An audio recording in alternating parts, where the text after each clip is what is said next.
दुखवा या सुखवा हर पल साथ निभाएबो तोहरे साथे साथे जिंदगी बिताएबो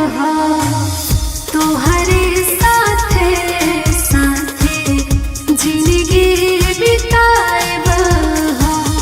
कबो हमरो सब कहो तोहके मनाएबो तोहरे साथे साथे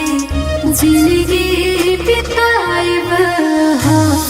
तोहरे साथे साथे जिंदगी बिताएबो।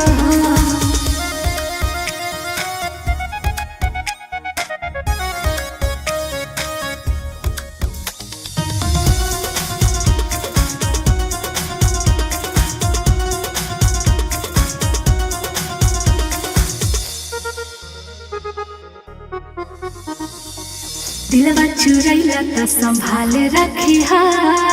टूटे न देह ख्याल रखिहा दिलवा चुरैला त संभाल रखिहा टूटे न देह ख्याल रखिहा करिले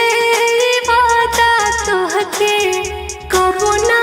सताएबो तोहरे साथे साथे जिंदगी बिताएबो तोहरे साथे साथे जिंदगी बिताएबो।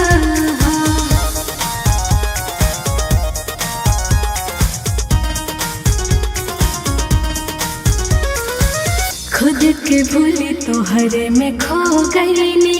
चलल न पता कब तोहर हो गईनी खुद के भूली तोहरे में खो गईनी चलल न पता कब तोहर हो गईनी यार जात यारी तोड़बा हम मर जाएबो तोहरे साथे साथे जिंदगी